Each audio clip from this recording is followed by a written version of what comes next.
क्या करना है, right? You can't do that. You should be just seeing 4 or 5 different buckets instead of seeing 200 clients and not being able to understand what to do with whom. So when we talk about evolving an advisory practice where clients are segmented and you are operating with proper solutions in mind, I have broken it up into 4 stages. The first stage is the rudimentary part where you are seen to be selling a product. The second stage is customize a solution for one client's requirement. The third stage is you standardize solutions by different types of clients. This is where the last slide ended, right? And from here is when we move to the second part of the presentation, which is how can you co-create and manage. So when I said that, okay, if there is a particular action plan on gold, how will you create the action for 5 different types of client portfolios? How do you co-create and how do you actually manage this? So you need to devise something which kills many, many birds. You know, so all those assumptions and regulatory changes are the birds, and you need to figure out some stone which actually knocks off all of them. So what you need to do actually, yesterday, I think for those of you who were in the CII meet, I think Mr. Rajiv Bajaj from Bajaj actually spoke about this. He said that one needs to figure out if you want to move from selling products into the advice-based domain, then you need to have products where the advice is embedded in it. So you need to have a product which is a solution in itself, and whatever asset allocation or whatever advice you're talking about should be part of the product itself. And there is a very important statement which is related to what Mark mentioned about 20 minutes back, which is that in reality, at an advisor level, alpha comes from being in the right beta. It's a complicated statement, but I'll give you a specific example. You take calendar year 2012. Calendar year 2012, the Nifty was up 27%, and the midcap, CNX midcap 100 was up by 40%.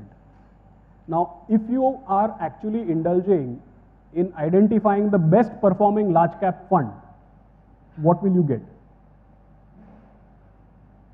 If you try to, in a year when the large cap index gave 27% and the mid cap index gave 40%, do you think the best performing large cap fund had a 13% alpha? In fact, last year and a half, all large cap funds are underperforming the index. And that is because FIs themselves are indexing in a big way. Right? So if you actually, in a year when the large cap index gives 27% and the mid cap index gives 40%, if you try to go to the best performing large cap fund, you will end up with a tall pygmy. Because the mid cap index in any which way gave. So you as an advisor would have added maximum value, not by finding the best performing large cap fund, but by ensuring that even in the worst of times, your client had some money in the mid cap as well. I think that would have added more value than picking the right fund manager. Correct? So what you need to do actually is segment clients, take help from your platform, or you can kind of create it yourself. You can consult other people. You can speak to people like us, and you need to have asset allocation. You need to park that asset allocation on some kind of a platform. It can be a fund of funds. It can be a PMS, right? Typically speaking, PMS is a far more flexible platform. The negative is that it needs 25 lakhs. The positive is that it's far more flexible. You can do exactly what you like. And the second important point is that when you talk about a portfolio management service, people say 25 lakhs is very big. But the reality is that you're not telling anybody to cut a check of 25 lakhs. You're actually taking in stocks, bonds, mutual funds, ETFs, everything, bunging it in, and that needs to add up to 25 lakhs. So when you at your level are doing an asset allocation, a large part of clients would fit into that area. It's not pure retail, but it's not HNI. It's typically in the mass affluent segment. Can you move to the next? Yeah. And this is something one of our advisors, he's not here. I follow him on Twitter, and he had actually tweeted this. And this is actually written by Paul Resnick of Finamatrica.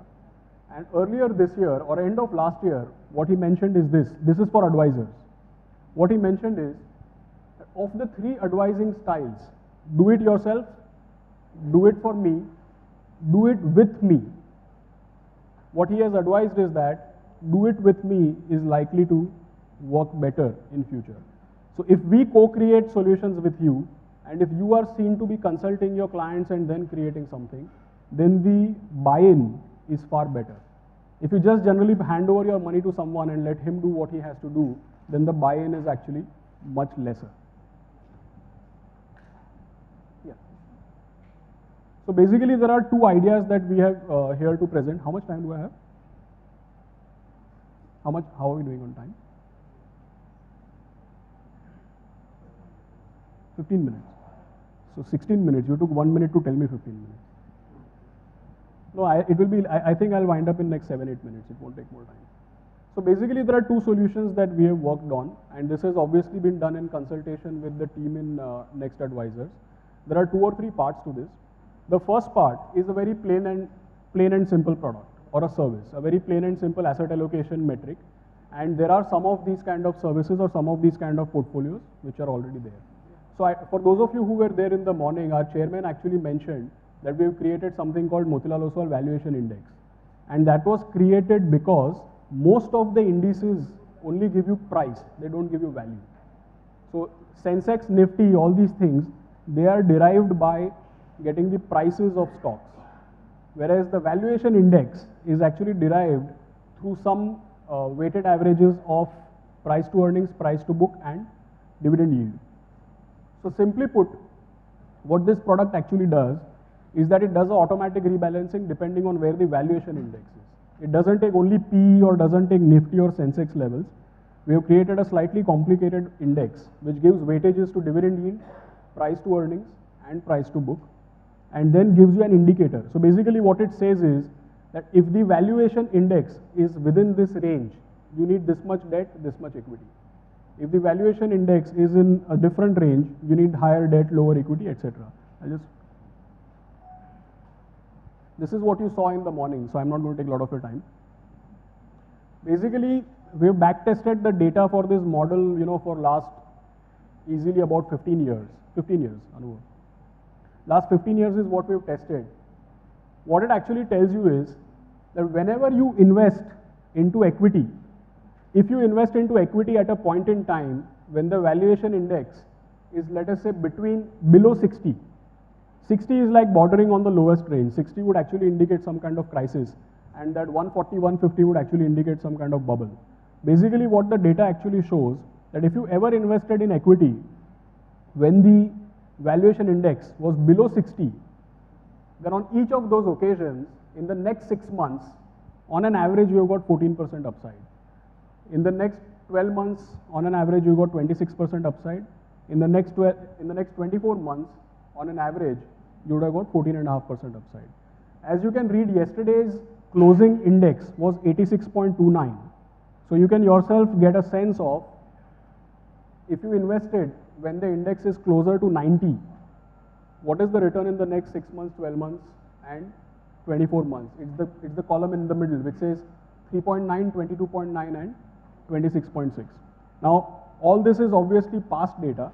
When you speak to clients or when you devise solutions, you can't stick to 6 months and 12 months. Nobody anyway advises equity for 6 months and 12 months.